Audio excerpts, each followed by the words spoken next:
Clasificación O, de opinión, apto para todo público.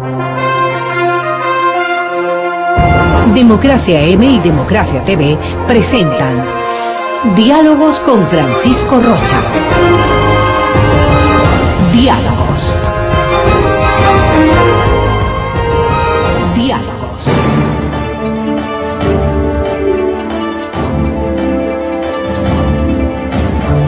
Buenas tardes, amigos, estamos encontrándonos ya este inicio de semana con nuestro invitado. Les habíamos anticipado que le habíamos pedido al señor doctor Wilfrido Lucero Bolaños que nos acompañe esta mañana para iniciar un diálogo que yo creo que así como iniciamos el año, creo que vale la pena en estos momentos recurrir a la experiencia y a la reflexión de una persona que ha sido concejal, alcalde, prefecto, varias veces asambleísta constituyente también, ya le vamos a preguntar, presidente del Congreso Nacional también por algunas ocasiones, dirigente político, y cuya voz el Ecuador, siempre que la escucha, le invita a la reflexión. Así es que le agradecemos al señor doctor Wilfrido Lucero Bolaños su compañía y su diálogo. Gracias por acompañarnos, pero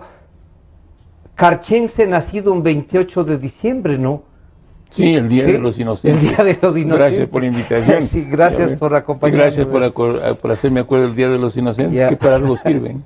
Para algo sirven, sí, para festejar el cumpleaños. Sí, el 28 de diciembre de 1935, o sea que ya tengo mis años encima. Sí. Pero una carrera política grande, ¿no? Una carrera política. Sí. ¿Qué le llevó a militar tan joven para entrar a la política?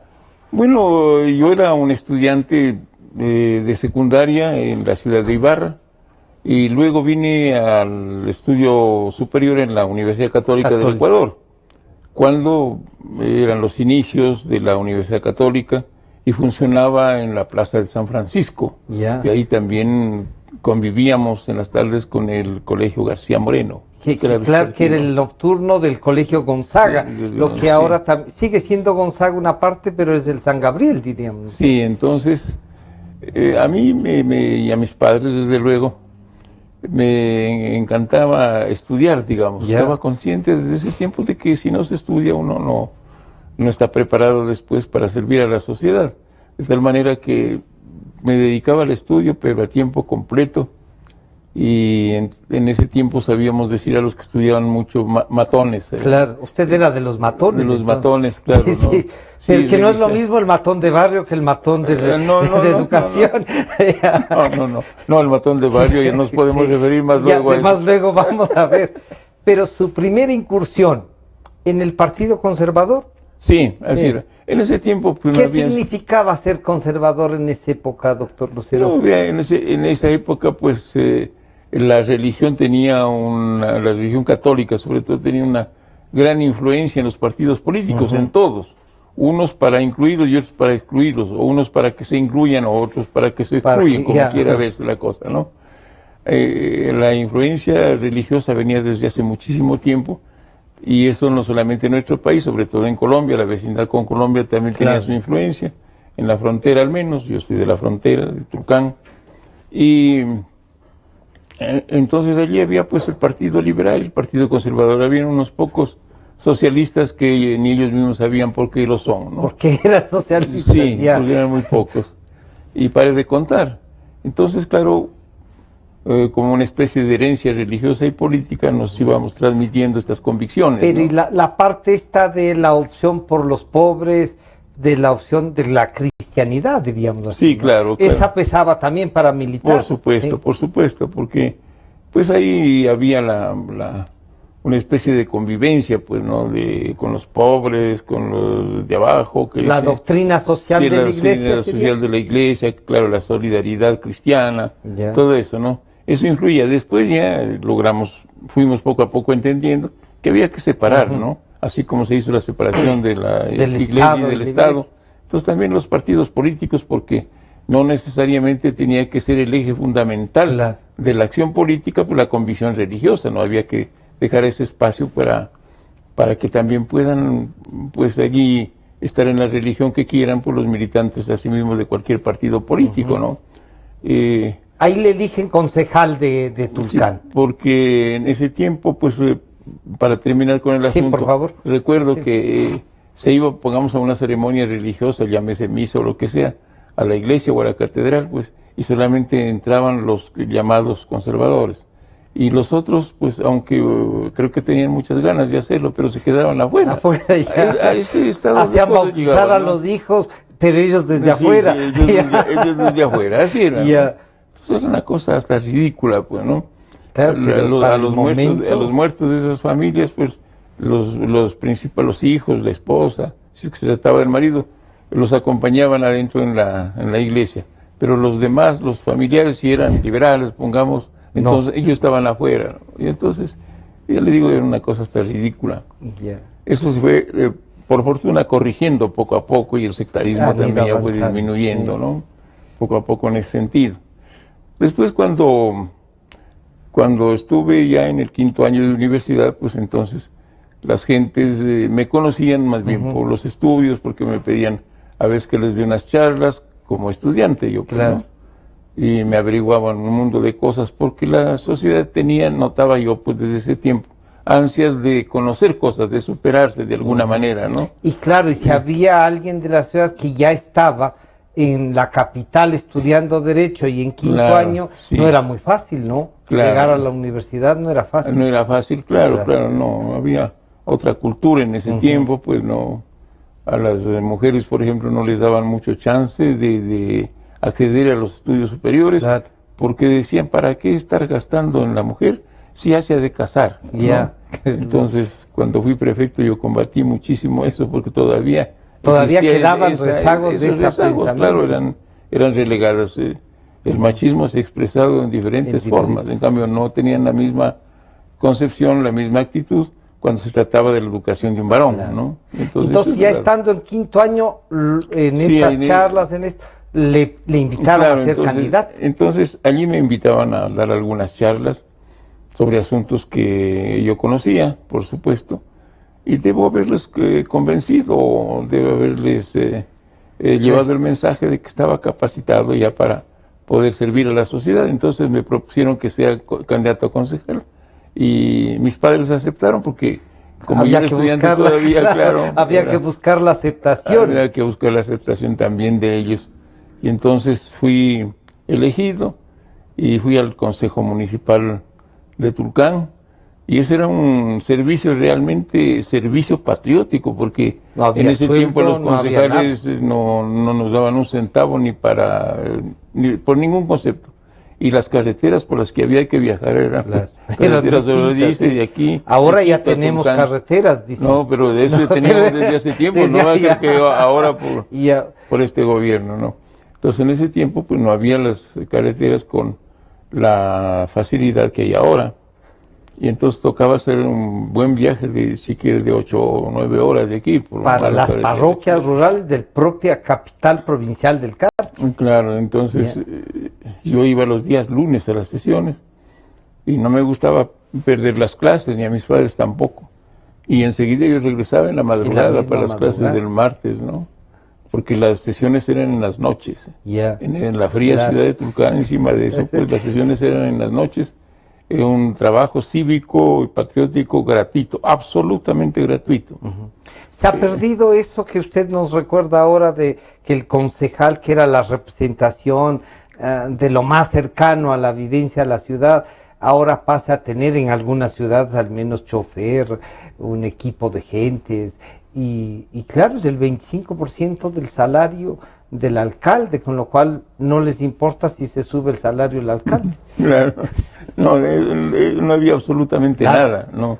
Los salarios inclusive del alcalde eran pues bajos. El alcalde era de filiación socialista, el doctor Ernesto Ruiz Arturo, que en paz descanse. Y el problema que yo tenía más bien en el municipio, en el Consejo Municipal, es casi anecdótico, porque en aquel tiempo pues había la cultura también, yo creo que generalizada en el país, pero acentuada en la frontera, en la ciudad de Tulcán, en el sentido de que los muchachos, los jóvenes, no debíamos estar metiéndonos en las conversaciones de y mayores, peor en las sesiones peor de en los la mayores, política, claro. peor en la política. Entonces, eso no lo podían arrancar de su cabeza los concejales que para mí eran, qué sé yo, abuelos y bisabuelos. Claro, Y yo era claro. un muchacho que apenas tenía unos 24 años aproximadamente, ¿no? Entonces, cuando me levantaba a opinar, ellos no estaban poniendo tanta atención en el fondo de mis propuestas o de mis argumentos de Sino que estaban, debatir otras cosas, escuchándole, sino sí, que estaban indignándose todos, mis amigos, por la inclusive, presencia, sino por el atrevimiento de haberme levantado en esa reunión de mayores a estar perturbándolos, claro, seguramente, ¿no? con mi presencia. claro, en ese momento. Y entonces yo me daba cuenta de eso. Y claro, no era un ambiente favorable, pero tenía que superarlo, Claro. pues, ¿no? Para eso estaba allí. Y una vez uno de los concejales, que era el mayor de todos, abuelo para los otros y para mí pues más que bisabuelo, entonces muy amigo de mi padre, desde luego. Entonces él, indignado porque yo le refuté 2 veces las propuestas de él, entonces se indignó y le dijo al alcalde: mira, alcalde, así lo trató, no te preocupes, yo arreglo esto mañana. Entonces el alcalde Ruiz, sorprendido, le dije: pero concejal, ¿cómo va usted a arreglar este asunto mañana? Y yo mañana hablo con el Hipólito. Entonces me preguntaban quién era mi papá. Claro, ¿no? ya. Con él tenían una muy buena amistad pese a la diferencia Claro. política, porque eran muy pocos los que se hablaban cuando había al menos campañas electorales y tenían profundas diferencias político-partidistas, Ya. ¿no? Mi padre, que desde luego pues entendía la situación y me pedía más bien entenderlo a él, pues no Sí, claro que al concejal, ¿no? Y claro, mi padre entendía que era una especie de ruptura generacional la que se producía en y el que Consejo se Municipal. produce, ¿no? Pero después ya fueron aceptándome hasta que en uno de esos consejos municipales me eligieron vicepresidente del Consejo Municipal, ¿no? Y entonces, se con imagina los lo que es votos la de vida. todos, claro. Entonces Con los fui votos de vicepresidente, ellos. claro, entonces fui subiendo un escalón más como vicepresidente del Consejo Municipal y luego de eso me eligieron diputado de Ya. la provincia del Carchi. Yo había cumplido los 25 años que se necesitaba para venir a la Cámara de Diputados, porque había dos cámaras. 2 cámaras. Sí, la Cámara de Diputados y la Cámara del Senado, ¿no? Entonces yo vine a la Cámara de Diputados, ahí me encontré con el doctor Rodrigo Borja, que también por primera vez Era llegaba electo. en representación ¿Del Partido Pichincha, Liberal? del Partido Liberal, claro. Y con el doctor Alfredo Pérez Guerrero, que era el También, eterno rector claro, de la Universidad Central. Claro, Y era un abuelo gran para, personaje, era abuelo para también ustedes los dos, claro, ya.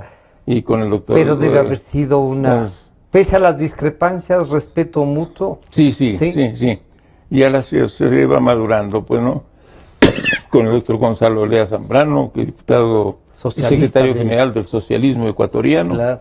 pero era el diputado mejor trajeado que yo he conocido. Así, desde el socialista mejor vestido. El socialista mejor vestido. Más que el Enrique. Bueno, no sé. No sé. Se va a enojar el Enrique. Se va a enojar el Enrique, bien. Sí. O sea que primero fue diputado y después alcalde. Sí, después fui alcalde, claro. De alcalde también fue nuevamente diputado y de ahí prefecto. No, de alcalde fui prefecto. Fue prefecto. Y de ahí sí vino una larga carrera. Claro, una larga carrera en el Congreso Nacional. Estuve en el Congreso como diputado y luego de eso la ciudadanía me eligió alcalde en la ciudad de Tulcán, asimismo con una amplísima votación. Siempre la ciudadanía me ha respaldado enormemente. Y claro, se entiende que los concejales teníamos y el alcalde que servir, los concejales gratuitamente y el alcalde con bajísimos salarios, por la pobreza que tenían, pobreza franciscana, que tenían pues las instituciones municipales y provinciales. Eso es verdad. Allí había que hacer una gran cantidad de sacrificios para poder servir a la sociedad, ¿no? Entonces, pero pudimos hacer la obra porque el pueblo de Tulcán era enseñar y el pueblo del Carchi a hacer las famosas mingas. Y claro, el alcalde tenía que estar a la cabeza. Lo mismo era ir a cargar piedras, yo lo hacía igual que los obreros, como alcalde, ¿no? Para demostrar claro, que eso la motivaba mucho a la gente, ¿no? Claro. Y entonces se mantenían las mingas. Y yo me iba a la oficina a las 6 de la mañana, a la oficina de la alcaldía. Entonces ahí estaban los jefes de obras públicas, esos, distribuyendo el trabajo, pasando lista, Claro. entregando los materiales. Y yo regresaba a mi casa a las 8 de la mañana a desayunar. Lo mismo cuando luego fui prefecto provincial. Entonces me mezclaba a 5:30, 6 de la mañana con los cambiadores de pesos que hay en las esquinas de la ciudad de Tulcán. Y por eso eran también mis partidarios. También, claro. O sea, compartía con... ¿Cambió alguna vez pesos? No. No, Solo claro. les acompañaba. Sí, yo mandaba a cambiar pesos cuando necesitaba. ¿Cambió cuando le tocó salir del país? Ah, sí, claro, Sí. Ahí como fue la salida sorpresiva, no tuve No hubo tiempo de nada. cambiar. Ya. Sí, sabíamos Cuéntenos madrugar. cómo fue esto de la salida del país y a qué se debió. Usted era prefecto, entiendo. Claro, ahí, yo era ¿cierto? prefecto provincial. Lo que pasó es que había un problema con el gobierno. Yo Ya. estuve aquí en la capital de la República y se me comunicó que el gobierno el gobierno de Velasco Ibarra había decretado un impuesto para los ciudadanos que pasen la frontera hacia Colombia.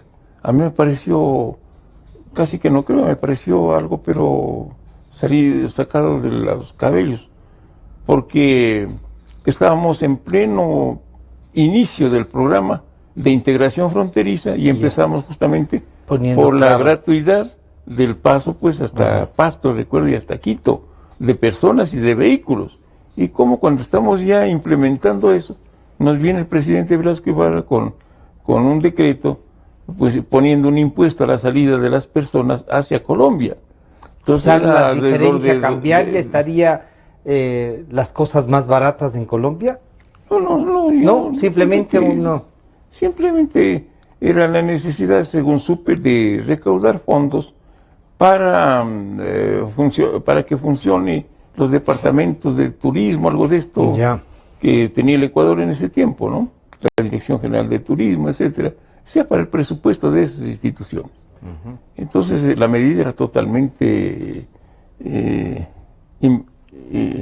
impopular e innecesaria, además atropelladora del programa de integración fronteriza. Claro. Enseguida yo regresé a Tulcán, porque estaba aquí en la capital, y claro, ya encontré ya pues una protesta generalizada por este impuesto. Era de 2 o 3 sucres más o menos, pero claro, en ese Claro, tiempo era claro, dinero. era. Y lo grave era que los colombianos, pues en conocimiento del impuesto que se les ponía, porque si los colombianos que venían Sí, también al Ecuador, tenían que también al pagar. regresar tenían que pagar impuesto en la frontera. Entonces ellos nos pusieron del lado del otro lado También. también impuesto, claro. Claro, nos con lo amenazaron. cual la integración y el comercio se veía afectadísimo. Claro, y entonces, como los ciudadanos en Tulcán, varios de ellos pasan varias veces en el día, a Colombia les resultaba ya caro movilizarse, Claro, ¿no? Entonces claro. la protesta era justa. Y lo que ocurrió es que entonces fuimos a una gran asamblea en el Sindicato de Choferes Ecuador del Carchi, y allí pues se dieron los primeros inicios de organizar un paro de actividades. Yo trataba por todos los medios pues de pacificar a las gentes, pero había mucha indignación, eso es verdad. Al siguiente día entonces hablé me llamó el ministro de gobierno, pues entonces era el abogado Acosta, es decir, Nebot Velasco. Ah, ya. El Padre. Jaime Nebot Velasco, padre Jaime de Nebot, Jaime padre, Nebot. sí, Sadi. Ujú. Él era ministro de gobierno, y entonces le expresé lo que pasaba en Tulcán y le manifesté que como prefecto, pues yo no estaba interesado en que pierda la ciudad su paz, la calma, y que que teníamos la obligación de buscar una fórmula de tranquilizar esta situación por la malhadada resolución del gobierno nacional de ponernos un impuesto en la frontera. Y como consecuencia de estas primeras conversaciones, entonces yo le propuse que nos encontráramos en la ciudad de Ibarra, que me parecía pues una ciudad equidistante, porque tampoco podía dejar abandonando por mucho Y tiempo venir la a ciudad de Quito. Tulcán para Claro. venir acá a Quito. Le propuse eso y le propuse que fuera también el ministro de Educación y el de Obras Públicas, porque había Para que tratar conversar estos de temas, ¿ya? algunos problemas que también tenían que ver con esa cartera de Estado. Él aceptó eso y armamos nosotros el viaje. Muchos de los dirigentes del paro en Tulcán me recriminaron con razón. ¿Por qué quiere Porque conversar? había aceptado yo esta reunión en Ibarra. ellos creían que yo estaba siendo objeto de un engaño y que era una cosa ingenua la que yo había cometido. Ya. Con el tiempo me demostraron que sí, que era ingenuo lo que yo había hecho, que era una cosa que no debía aceptar. Ellos tuvieron la razón, uno tiene que reconocer eso. Y entonces cuando veníamos a la altura de la población de Julio Andrade, los dirigentes que se oponían a que yo viajara a la ciudad de Ibarra porque creían que iba a ser objeto de un engaño, entonces me alcanzaron para indicarme que tenían ya fuente segura de que nos iban a apresar en el camino. Y me indicaron la fuente y era absolutamente segura. Un alto oficial de la Policía Nacional, que era carchense, él prefirió correrse el riesgo de para informar, claro, de que le den de baja, qué sé yo, que le venga una retracción, pero él denunció esto, pero con un valor enorme. Entonces me indicaron que el presidente Velasco Ibarra iba a llegar a la ciudad de San Gabriel. Todo era un desconcierto, porque de eso jamás me informó el ministro de Gobierno. Y me dijeron que el presidente estaba viajando desde Ibarra hacia Tulcán. Todo, si el presidente estaba en Ibarra y yo iba a Ibarra, no le hubiera pedido al ministro de Gobierno que lo lleve a los otros ministros, porque estaba ahí el dueño del circo. Claro, claro. Sí. Pero capaz que lo querían fuera a usted de Tulcán para que el presidente haga lo que quería hacer. Ese era el plan. Entonces, por eso la orden de detención en la carretera. Y por esta razón no pudieron entonces cumplirla, porque yo en conocimiento de eso me adelanté a la ciudad de San Gabriel y por fortuna en nuestros débiles vehículos pues les ganamos la carrera y llegamos primero a San Gabriel. Ahí el presidente del Consejo de San Gabriel, que era Jorge de la Bastida, él no estaba enterado de lo que pasaba en Tulcán y de estas conversaciones a las que yo iba a Ibarra.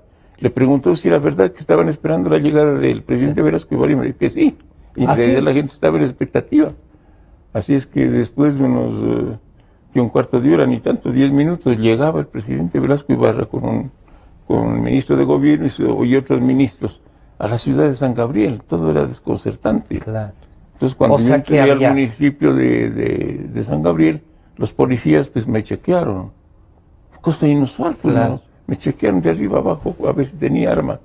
Y uno de los que me chequeó era mi compañero de colegio, pero claro, no nos habíamos visto. Yo de muy prefecto y él de muy creo que era mayor de la policía, no sé qué. Entonces nos reconocimos cuando él ya se incorporó, después de chequearme, ¿no? Y entonces el caso fue pues que... ¿Dialogó con Velasco ese día ahí en San Gabriel o no? No fue un diálogo, fue un grito, una confrontación de un par de horas, pero como nunca se habrá producido hasta ahora en el país, lo puedo asegurar. Entonces, en ese momento, llegaba ya también el doctor Velasco, el presidente, y él era dictador. Pues acuérdese que Velasco Ibarra fue elegido presidente constitucionalmente en elecciones libres y después dijo que la constitución era una camisa de fuerza y se convirtió en dictador. Entonces ya era dictador. Pero en un paréntesis ahí, ¿tuvo el valor de declararse dictador? No, pues allá no aceptamos dictadores de ninguna, ni civiles ni militares. Entonces llegaron, ya como dictador ya no era el presidente. Por eso es que gobernaba con decreto. Claro, sí. Y usted lo enfrentó, porque usted sí era electo por votación popular. Yo era electo por votación popular. Entonces,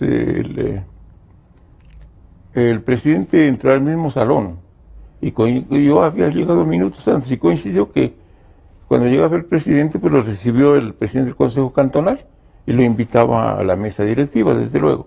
Y lo mismo hizo conmigo. Me dice, señor prefecto, venga acá. Y eso le indignó a Velasco Ibarra. Entonces gritó él, pero como sabía gritar, prefecto de dónde, gritó. Yo me di cuenta de lo que estaba ocurriendo. Y yo le grité más duro, prefecto del Carchi.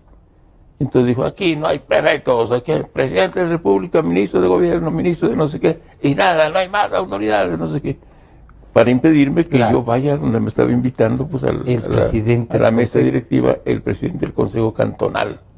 Entonces yo también grité, le dije, usted está equivocado, yo soy el presidente, usted es un dictador que tendrá mando desde el Chota para allá, pero aquí no viene a mandar a la provincia del Carchi. Entonces lo que nos salvó era que los micrófonos que estaban instalados para él habían estado abiertos. Porque en Entonces ese tiempo oyó la también, gente. porque en ese tiempo también la tecnología no era tan Claro, no era avanzada claro, como para sí, sí. poder instalar bien los equipos. No se podía ver el Facebook de... No sé cómo claro. se llama. Ya, Entonces, pero estaban con equipos y estaban estaban claro, abiertos. con el equipo, claro, estaba todo preparado Claro. ahí en San Gabriel y habían dejado el teléfono abierto de tal manera que desde el comienzo, desde el tropel con que entró el presidente de la República y el Se tropel mío, escuchó. todo se escuchó afuera en la Plaza de la Independencia, porque está ahí en la plaza el Consejo Municipal. Y todo lo que me gritó Velasco también, y lo que yo también le contesté. Entonces eso salió afuera, ante la opinión pública. Y eso es lo que Claro. nos Eso salva, porque la levantó gente entonces enardeció viendo lo que pasaba adentro y empezó a gritar y a abuchearlo al presidente, ¿no? Entonces él no quería que yo hable, ¿no? Y yo en cambio, pues yo ya no fui a la mesa directiva, me quedé acá con la gente. Y la gente, claro, hasta rompió las puertas ahí del municipio, pero se entró. Entonces en el salón donde estábamos, ahí estaban, qué sé yo, 300, 400 gente, todo lo que cabía, todas las que cabían en el salón copado de gente de San Gabriel. Y la gente de San Gabriel indignada le dijo horrores Al presidente Velasco Ibarra con palabras impublicables. Esa es la verdad de los hechos. Y entonces estaba indignado. Si alguna vez el presidente ha estado en serios peligros, es ese día. Ese día. Es verdad. Entonces yo fui al Estado Llano, pero me impuse y tuve que hablar. Entonces me quería interrumpir y yo lo hacía callar, tratándolo de dictador. Claro. Entonces... Que además ya era verdad. Sí, era verdad. Claro. Era verdad, y yo le recalcaba una y otra vez que él mandará hasta el Chota, pero que de allí hacia la provincia del Carchi le negábamos el derecho de mandar como dictador. Ya. Entonces, al final... ¿Llegaron a un acuerdo o ahí ordena que le metan, que le detengan? La gente estaban tan indignados hasta nomás, y entonces había un coronel de la policía que todavía vive. El coronel Gómez Jurado, él tenía la orden de detenerme a mí ahí. Él me lo hizo, en San Gabriel. Él me hizo saber a través de una nota ahí en el salón. Y entonces él sabía lo que pasaba por más amigos que éramos. Claro. Yo no iba a hacerme detener, esa era mi determinación. Además la gente no habría aceptado. Claro, no había aceptado, ¿no? Entonces, lo que pasó es que ya la gente se indignara viendo los discursos de lado y lado. Yo tenía naturalmente que en esas circunstancias ser más frontal que siempre. Y si es posible extremar las cosas. Y claro, los gritos de la gente con las amenazas de muerte contra el presidente ahí en ese salón. Entonces todo afuera, y de afuera empezaron entonces lluvia de piedras, de disparos, que nos podían afectar a cualquiera de nosotros, los que estábamos adentro. Eso motivó que la policía y todas las fuerzas públicas los rodeara al presidente para salvarlo, y a los ministros, claro, para protegerlos. Y entonces, como no tenían tanta gente para proteger a nosotros o para apresarnos, entonces nos dejaron ya libres. Aprovechamos de eso nosotros para salir inmediatamente. Pero hubo una orden de prisión entonces. Claro. Y le tocó dejar la prefectura para salir a Colombia. No, pero eso después. Yo regresé entonces de San Gabriel a Tulcán enseguida, dejando un emisario en San Gabriel, porque no habían pues los benditos celulares que nos hubieran, caramba. Nos hubiesen ayudado bastante. Claro, se imagina, no podíamos comunicar. Yo dejé allí a alguien que indique a Tulcán qué es lo que estaba pasando en San Gabriel. Así como en San Gabriel no supieron qué es lo que pasaba en Tulcán, y los recibían ese día, esa mañana, al doctor Velasco Ibarra. ¿No? Entonces él se quedó allí, se comunicó, y la gente en Tulcán ya estaba advertida, pero tenía confusión, claro. ¿No? ¿De qué pasaba? De tal manera que yo fui a 1000 por hora a Tulcán y llegué primero allá, porque la intención de Velasco era llegar hasta Tulcán. Claro, entonces la gente quería que yo me pare en cada esquina para informarles. Yo les convoqué a la Plaza de Independencia, aunque en el trayecto me rompieron el parabrisas para detenerme. Ve, así son las cosas que pasan en la reacción de los pueblos, ¿no? No porque querían romperme, sino porque la angustia de la gente era que les informe qué pasaba, por qué había tanta confusión. Y yo no podía pues ponerme en cada esquina a informarles. Yo necesitaba la plaza. Antes logramos llegar a la Plaza de Independencia, y allí le informé a toda una plaza llena qué es lo que había pasado. Y la determinación de la gente es no dejarlo entrar al presidente Velasco a Tulcán, ¿no? ¿Y llegó Velasco o no? Llegó Velasco hasta la entrada de Tulcán. Lamentablemente ahí hubieron unos enfrentamientos. Ahí está pues cerca del batallón Galo Molina y todo eso, ¿no? Pero la gente se batió con armas y con lo que pudo. e impidió la entrada a la ciudad. No pudo entrar a la ciudad. Lamentablemente hubo un muerto ahí ese día, esa tarde. Y el presidente Velasco se había subido en un bus y había llegado después a no sé qué parte y había salido del aeropuerto. Después querían mandar los aviones y todo esto para poderse tomar la ciudad, pero las mujeres se tomaron el aeropuerto y se acostaron en la pista y para no impedir el dejar aterrizaje, claro. Es una jornada histórica, ¿no? Y entonces nosotros seguimos en la lucha porque ellos querían tomarse la ciudad y no la pudieron durante 12 o 14 días de resistencia. Acosada permanentemente en la ciudad. Claro, claro, acosada permanente. Yo permanecí todo ese tiempo también fuera de mi casa, claro. Antes de avanzar con la historia suya y pasar ya a esta etapa del retorno a la democracia, ¿encuentra usted una similitud entre Velasco Ibarra y el presidente Correa? Claro. ¿Se encuentra? En cuanto a las... ¿En qué encontraría y cuáles serían las diferencias? Bueno, claro, son cada acontecimiento hay que juzgarlo pues dentro de las circunstancias y del tiempo, digamos, y de la época en que se hace el análisis, ¿no? Ese era un tiempo pues ya de, ¿qué le digo yo?, de 40 o 50 años atrás, pues las circunstancias no eran las mismas. Pero claro, Velasco pues era impulsivo, por ejemplo. Ya. Yo creo que no tanto como el actual, porque sí es a tiempo completo Correa, ¿no? Velasco hacía un gobierno populista, pero de baja intensidad, digamos, a lo que ahora es este gobierno, que se vale de los pobres y no sé cuánta cosa, ¿no?, para consagrar y afianzar sus intereses personales y políticos. Entonces, esas características y los demás, pues, Velasco era un hombre con... ¿Más formado, puede ser? Claro, para hacer estadista era más formado, sí. claro. Entendía lo que es el Estado, por lo menos, ¿no? Ya. No es una hacienda. Sí podía... Claro. O sea, ¿usted encontraría que Velasco sí era un estadista frente al actual presidente? Claro, no puedo decir un estadista a tiempo completo ni en toda la significación de la palabra, pero era un gobernante que entendía cómo había que gobernar, aunque sea a su manera. Claro. Acá pues un derrochador que no entiende qué es lo que hay que hacer en el Ecuador, ni cómo funciona un país democrático con instituciones y todo esto, y nos ha metido pues en este gravísimo problema que nos está conduciendo exactamente por el camino que siguió Venezuela. ¿Usted creería que las luchas de esa época, de las que nos ha contado hasta ahora, hasta Velasco, son distintas? ¿La gente reacciona de otra manera? ¿Hay otras formas de expresión? Usted nos decía, no había estos niveles de comunicación y todo eso. Claro. ¿La reacción de los ecuatorianos, será que tienen las mismas indignaciones que tenían como cuando se tomaron el aeropuerto, las ciudades y eso? Pues sí, han cambiado las reacciones, justamente porque por el trabajo que han hecho pues los gobiernos populistas sobre todo, ¿no? Entonces tienen ahí adormecida muchas veces a la gente, pues con las dádivas, con las promesas, con las falsas realidades, etcétera, ¿no?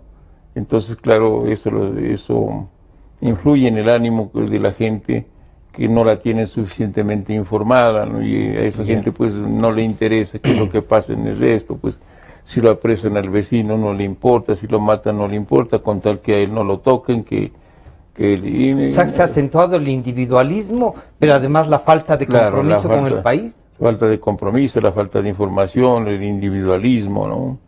Esta lucha de clases permanente, la división entre unos y otros, hay que dividir a los indios, hay que dividir a los maestros, hay que dividir a los profesionales, hay que dividir a los que están por acá, hay que gobernar para los que somos más, nomás los otros no importa. Ahora ya no pueden decir eso, por ejemplo, aquí el actual gobierno. Somos la mayoría y vamos. Somos la mayoría y vamos, que no sé cuánto. Esto da a entender que no saben para qué es el servicio público, pues. Eso no es solamente para los partidarios de uno, sino para todos. Y lo hemos demostrado. Después ya en su paso por el Congreso, como usted mismo dice, esta larga carrera en el Congreso Nacional, usted ha sido legislador de oposición, legislador de gobierno, presidente del Congreso. digamos, en una especie de acuerdo, respetando, presidente del Congreso en momentos difíciles también. ¿Alguna vez en los diálogos con los presidentes de la República, a alguien se le ocurrió que solo lo que ellos digan debía ser el Congreso? ¿O usted siempre dijo, vean, esta es la posición del Congreso entre aliados y no aliados, pero no es solo lo que manda el gobierno?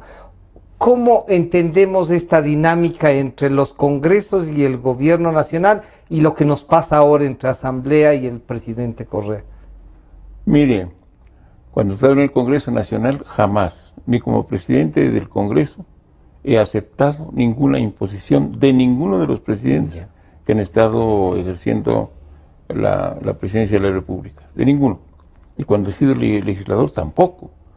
Nuestras conversaciones han sido conversaciones civilizadas, democráticas, racionales, cuando las entidades, las funciones del Estado han tenido que resolver conjuntamente los problemas que atañen al país, los intereses generales de la nación, los intereses del Ecuador frente a los demás países y al mundo. Entonces, eso es lo que se debe hacer, respetando los campos de acción de cada una de las funciones del Estado. Si usted no respeta esos campos de acción, crea el caos inmediatamente, invade las funciones que no le corresponden y el otro, lógicamente, les reclama, o vienen los problemas. Invade los campos de acción de la otra función del Estado y de igual manera, y no pueden entonces resolver con capacidad y con credibilidad los problemas que exclusivamente les corresponde resolver a ellos, ¿no? Entonces, un episodio, doctor Lucero. Sí, varios. El nombramiento de la Corte Suprema de Justicia que eligió al doctor Gustavo Medina como presidente de esa corte, y que el ingeniero Febres Cordero, recién instalado en la no permitió que se posicione. Yo recuerdo verlo marchando a usted con Raúl Vaca en las calles, llegar hasta la esquina del Palacio de Gobierno a reclamar y a exigir el respeto. Pero ¿cómo se rompió ese bloqueo entre los dos y terminaron teniendo una corte? Así es, mire, no solamente ese episodio, le cuento uno anterior. Ya. Cuando el presidente Jaime Roldós fue elegido presidente de la República, el bloque de legisladores de la democracia popular, que era un bloque pequeño de 5 y 6, pero 5 y 6 batalladores, dirigido por el doctor Julio César Trujillo en ese tiempo, entonces recibió una vez pues casi una protesta legislativa, muy explicable. ¿Por qué? Porque el presidente Roldós envió al Congreso Nacional una propuesta para que se le permita, mediante la reforma constitucional, disolver por una sola vez al Congreso de la República. Y ese proyecto no lo habíamos conocido jamás. Nunca nos habló ni como amigos, peor como legisladores. Entonces, claro, los diputados de ese tiempo, con sobrada razón, creían que nosotros estábamos prestos en un complot con el presidente Roldós para apoyar ese proyecto. Nosotros fuimos los primeros en levantarlo y en condenarlo y en protestar por el envío de ese proyecto sin nuestro conocimiento, peor con nuestra aceptación.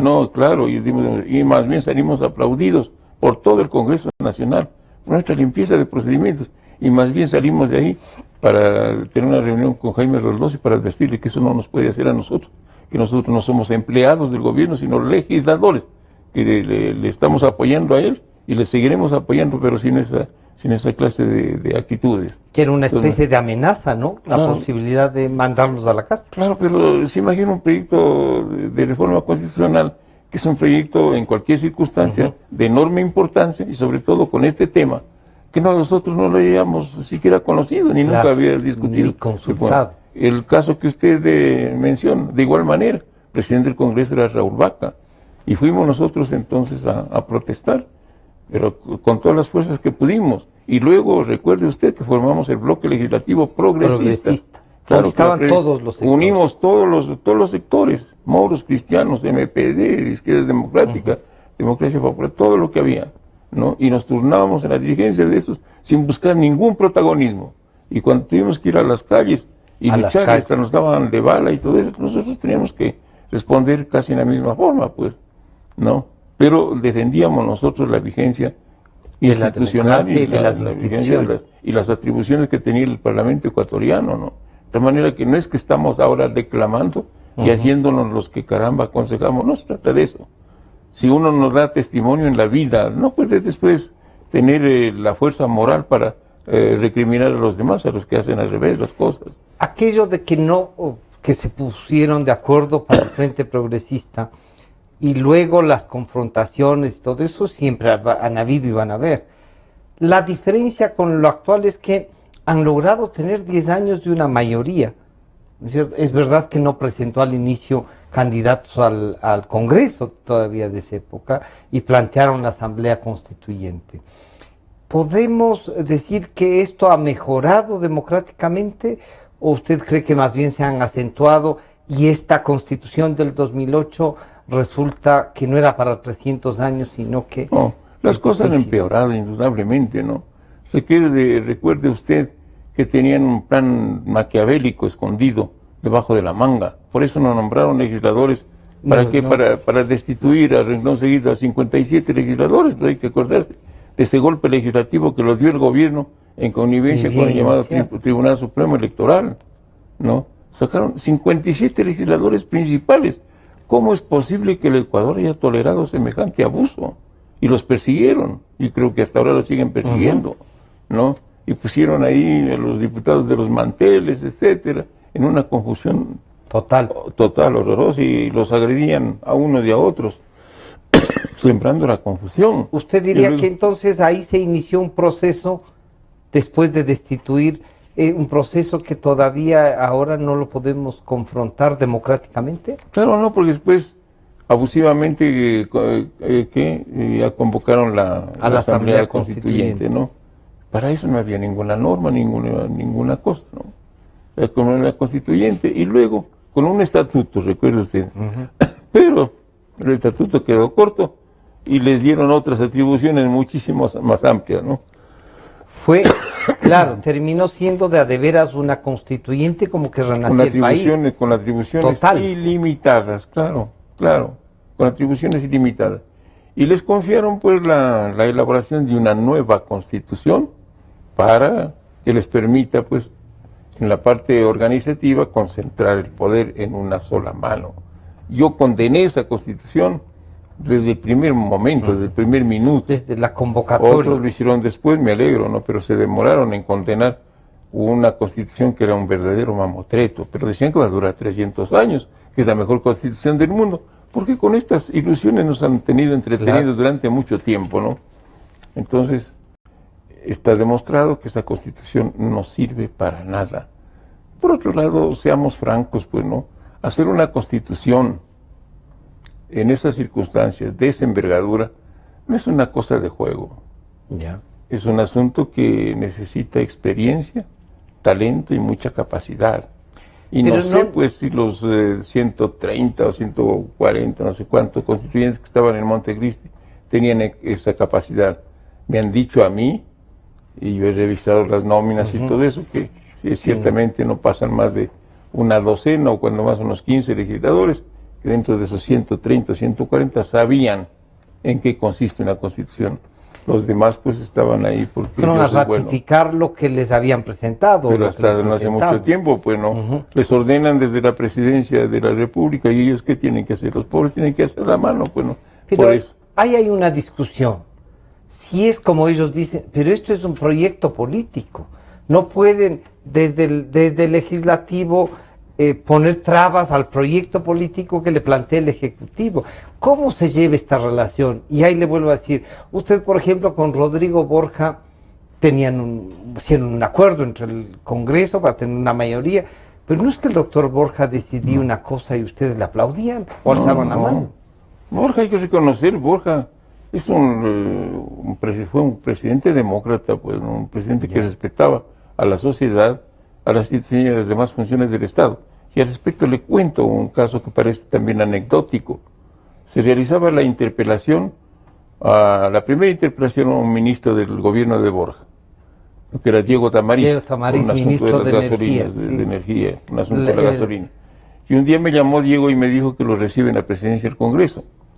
Con mucho gusto, fue allí a la presidencia y conversamos. Él me decía que le ayude porque era el primer interpelado del gobierno y él no tenía experiencia de manejar esta clase de eventos interpelatorios. Entonces yo le escuché su aspiración. ¿Cuál ha sido mi contestación?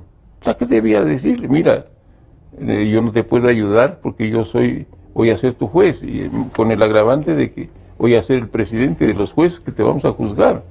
Entonces esa clase de ayudas, imposible que yo pueda dártelas, ¿no? Ni siquiera consejo te puedo dar sobre eso. Entonces le digo: ¿por qué no hacemos una cosa? ¿Por qué no hablas con el presidente Borja? Él tiene experiencia legislativa porque fue legislador conmigo, etcétera, y tiene ahora experiencia presidencial. Él te puede indicar, te puede indicar lo que tienes que hacer. Entonces la contestación me dice, él me pidió, si él mismo me manda, o sea, la contestación exacta, si él mismo me manda, los dos nos reímos, ¿no? Pero ese, le cuento, porque ese era el nivel de respeto, y Rodrigo nunca habló conmigo, ni por ese caso, ni por la broma que resultó, que entiendo que después de haber contado me dijo lo único que le prometía al interpelado era que yo le ofrecía mantener la sesión, si es que había el quórum necesario, de toda la noche, porque le digo, estamos acostumbrados salimos en Ecuador de que las 6:30 interpelaciones duren 4, 5, 8 días, 15 días, y la ciudadanía se enciende, pues, y no tolera que haya una interpelación tan larga como eso. Lo que yo sí te ofrezco es terminar la interpelación lo más pronto. Si tenemos que trabajar toda la noche, pues toda la noche estaré presidiendo la sesión, pero eso implica que los legisladores también no abandonen la sesión, y que en eso sí puede ellos trabajar ahí para que lo acompañen al menos los legisladores que eran del gobierno, ¿no? Pero le cuento esta cosa que parece anecdótica, ese era el nivel de respeto. Lo mismo con Osvaldo Hurtado. Mire, cuando ejercía la presidencia, en ese tiempo sí, de la poderosa Comisión de Presupuesto, porque decía esa comisión lo que debía hacerse con el presupuesto general del Estado. Entonces me llamó Osvaldo y me dijo que conocía que estábamos nosotros empeñados en hacer la nivelación de los sueldos de la policía con los de las Fuerzas Armadas. Y entonces yo le dije que es la verdad, y que entonces me dijo solamente tendrás mucho cuidado porque los militares te pueden reclamar. Y yo le dije, y te han de pedir que los reciba. Le dije, pues sí, le dije, si quieren que los reciba con mucho gusto, los recibiré, pero te advierto que no estamos afectando en nada a ninguna institución, ni a ninguno de los militares, ni mucho menos.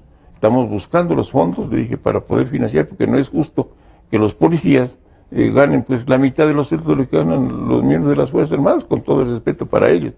Y logramos el financiamiento y logramos la nivelación y no pasa nada, pero Osvaldo Hurtado nunca me ha dicho esta orden o esto la otra. No, estaba bien que advierta que puede haber una reacción. Y me visitaron los militares y les demostré que a ellos no se los tocaba en nada, que lo que tratábamos era de corregir esa injusticia que se producía entre las Fuerzas Armadas y la policía, nada más, y lo logramos. Doctor Lucero, el retorno a la democracia, estos 30 años del retorno, con excepción de estos 10, diría yo, van a ser 40 años de la votación de la Constitución del 78, ¿no es cierto? Pero son ya 38 años desde el retorno a la democracia. ¿Usted diría que han valido la pena? Estos 10 demuestran qué cosas hicieron mal los políticos.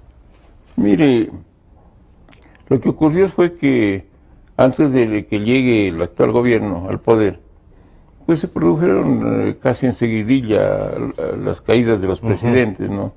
Maguad, el periodo bancario, Bucarán, la presidencia del doctor Alarcón, después Lucio Gutiérrez, Gutiérrez, ¿no? Claro, ¿no? Y de ahí entonces eso generó pues un panorama de desconfianza y hasta de descontento de la ciudadanía hacia los partidos políticos, ¿no? Entonces querían pues un gobierno que venga a poner orden, digamos, en el país, qué sé yo, en las instituciones. Y en el fondo lo que fallaba en definitiva era la actuación y la conducta de los presidentes de la República, porque a veces se acusaba inconsultamente al Congreso Nacional. Lo que hacía el Congreso, más bien, en muchos casos, es dar formas constitucionales a la sucesión presidencial que se había producido, no otra cosa, ¿no? Pero claro, la gente reaccionaba, era por la conducta equivocada de los gobiernos de turno, claro. Mire que estaba funcionando la Asamblea de Sangolquí, había problemas también allí, Esa asamblea estaba presidida por Osvaldo Hurtado, mientras tanto funcionaba el Congreso, Claro. presidido por Fabián Alarcón, y yo no estuve en ese Congreso, por fortuna. Ya Cuando lo presidía, ya Alarcón era el presidente de la República. no pues era el presidente del Congreso. De ahí pasa la presidencia porque pasa. se instala la asamblea de Sangolquí a pedido de él, pues. Y el No, que no, presidía, lo que él pidió es que se le reconozca, digamos. claro, a través de un referéndum, señor. Ya. Entonces, Doctor Lucero, ¿se puede decir, cuando todo el mundo se refiere a la partidocracia, que es la culpable de esto? no, mire, ahí hay varios factores, pero no, claro, cuando se habla de la partidocracia se mete pues a todos los partidos políticos y eso está mal, ¿no? La generalización no es buena. Así como cuando se dice todos los políticos son incapaces, todos los políticos son ladrones. Probablemente los hay, como en todos los estratos de la Claro, vida. de todas las profesiones. No, pero no se puede generalizar. Esa es la primera injusticia que se comete, ¿no? Entonces, decir todo lo del pasado era malo. Falso, pues, ahí había mucha gente que ha construido con gran esfuerzo, con gran dedicación, patriotismo y honestidad este país. Y ya ahora, si llegamos nosotros, ya somos los fundadores, vamos nosotros a construirlo todo, ¿no? Sino que las circunstancias que se vivían en ese tiempo, pues, abonaron, digamos, para que la gente pida un cambio. Entonces, claro, eso favoreció al actual gobierno. Yeah.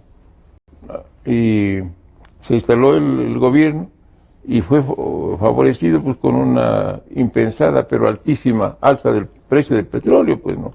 El petróleo llegó a vender hasta $140, no solamente 114, hasta 140, no fue el precio sostenido durante mucho tiempo, pero se llegó vendió a ese precio, ¿no? Pero si le hacemos un promedio, ¿será de $80-90 en los 10 años? El promedio de sí, ingresos claro, unos por... $80-90, Sí, ¿no? ¿no? Claro. Mire, lo que se aconsejaba en ese tiempo, pero es que es imperdonable. Recuerdo que en uno de los presupuestos en un año, el gobierno de Correa había presupuestado, si mal no recuerdo, $85 el barril del petróleo. A algunos especialistas les parecía un poco alto el precio en el presupuesto. Bueno, sin embargo lo aceptaban, podía manejarse así. Le decían que lo que se pide es que el gobierno gaste hasta ese límite, es decir, hasta los $85 que costaban por barril en el presupuesto, y que el excedente, si llega a costar el barril $90, a venderse o a $100 o a 110, eso se lo reserve. Pero este gobierno es enemigo del ahorro, enemigo de la previsión, enemigo de lo que hace una elemental, lo que es una ama de casa con elemental cultura, ahorrar para el tiempo de crisis. Eres enemigo. Entonces, ¿qué va a hacer el estadista, un tipo que no sabe lo que hay que hacer en el país? Más bien derogó todas las leyes llamadas del ahorro. Y cuando los fondos no le gustan. Los fondos no, pues entonces como 3.000 o 3.500 millones de dólares dejaron los anteriores gobiernos, gracias a esas de ahorro, todo se lo gastó. No. Entonces vino la bonanza petrolera y claro, había dinero para todo, ¿no? Y que el dinero fue al derroche, ¿no? Un derroche irresponsable. Doctor Lucero, y parecería que con la segunda vuelta, usted estuvo dando discursos para que existe esta segunda vuelta, pero parece que van a ser proclamado el señor licenciado Moreno presidente de la República, por más que la lucha en las calles se está dando. ¿Usted cree que la culminación será la presencia del licenciado Moreno como presidente de la República y la consolidación de este modelo político que ha venido funcionando en estos 10 años, o qué otras posibilidades encuentra? ¿Qué nos recomienda? Se nos está terminando lamentablemente el tiempo, pero ¿qué nos recomienda? ¿Cuáles son sus reflexiones ahora? Mire, lo que está exigiendo la ciudadanía en general, es en mi lectura, es que se transparente hasta el final el proceso electoral. ¿Por qué pide eso? Con sobrada razón. Precisamente porque el poder, todas las funciones del Estado, los organismos del Estado, inclusive los organismos, están en manos de una sola persona que se llama Rafael Correa. Él es el dictador del Ecuador, revestido con ropaje aparentemente constitucional, Pero aquí no hay constitucionalismo, aquí no hay democracia, aquí no hay libertades. Estamos frente a un dictador. Entonces, los organismos electorales, todos son de la Alianza País, no solamente el Consejo Nacional Electoral, también las juntas provinciales electorales. Vaya a preguntar cómo están conformadas en las 24 provincias, ¿no? Todo está ahí. Entonces, el presidente de la República sale, en todas las campañas ha salido, pero en esta última como nunca, sale utilizando dineros del Estado, utilizando recursos del Estado, con el pretexto de inaugurar obras, hacer la campaña electoral, pero más intensa en favor del candidato Lenín Moreno y en contra del candidato de la oposición Lasso. Ya en la primera vuelta también hizo lo mismo en contra de los otros candidatos, pero esta vez en contra de Lasso. Y una sorpresa, pues que la voy a decir aquí. Lasso dice que Correa en 2006 lo fue a visitar a la casa de él para pedirle dinero para la campaña. O sea que si es cierto lo del feriado bancario, Correa ha recibido dinero del feriado bancario, ¿sí o no? Es la conclusión, pues. Claro, si le va a pedir a Lasso que le dé dinero para la campaña y después lo acusa de que él ha recibido dinero. También algo le ha tocado. Algo le ha tocado, aunque sea medio dólar, pero él ha recibido entonces, pues, dinero del feriado bancario. Esta es una campaña que todo llegado, vale. ¿No? Entonces, claro, para ellos todo vale, pues, ¿no? Entonces, ¿cómo es posible canales de televisión, radios, prensa, todo eso, al servicio de la campaña de Moreno? Es una campaña absolutamente desigual. Desde allí viene el fraude. El fraude no es solamente contar voto por voto, claro que es una parte importante, la parte culminante, pero desde ahí viene el fraude. Y a los medios de comunicación que son independientes también les obligan, ¿o no? Con tantas cadenas, caramba, cadena de esto, cadena larga, cadena corta, cadena media, pero al fin cadena, para que digan el pensamiento oficial, queriéndonos lavar el cerebro a todos los ecuatorianos. No, por fortuna todavía tenemos pensamiento propio. ¿Tenemos salida, doctor Lucero? Si hay una salida, ¿cuál puede ser? Vea, lo que está exigiendo la ciudadanía es que se transparente ya. Si es necesario contar voto a voto, muy bien. Porque no hay confianza en estos tribunales que son de Correa, ni siquiera de Alianza País, porque eso desaparece el rato que desaparece Correa, ¿no? Eso es lo que se quiere. Si después de hacer esa operación gana el uno, gana el otro, como demócratas tenemos que aceptar el resultado. Pero lo que queremos es que se despeje esta enorme duda que actualmente tiene el pueblo ecuatoriano. La reacción de los ecuatorianos... Considerando que la diferencia es apenas una diferencia pírrica, corta, pues, porque si la diferencia fuera grande no estaríamos discutiendo. Entonces, si no hay la presión de la gente, como sucedió en la primera vuelta, y en la primera vuelta le hubieran hecho ganar con las pocas centésimas que le faltaban. Pues, ¿no? Yo creo que la gestión de la gente en las calles fue la que impidió que le arreglen.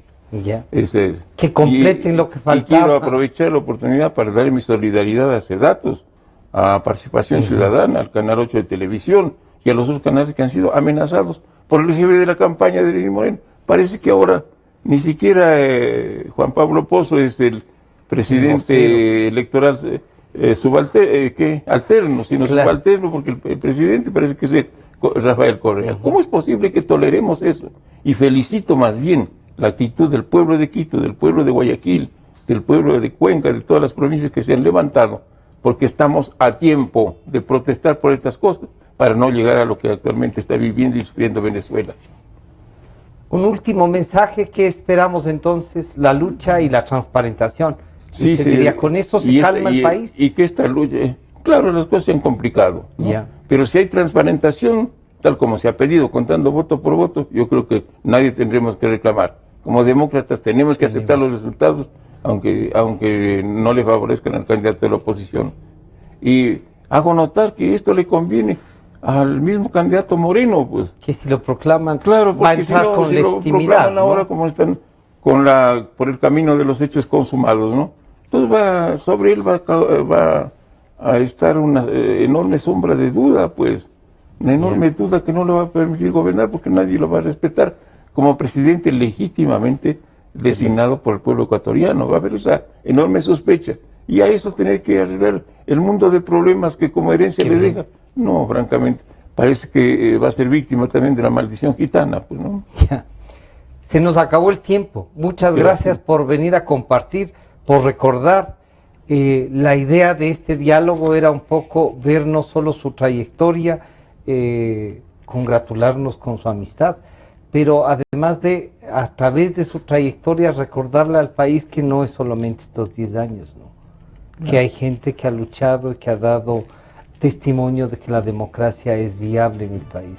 Muchas gracias por venir, doctor Rosendo. Gracias a ustedes por esta invitación, este magnífico programa. Nos estamos encontrando el día de mañana, entonces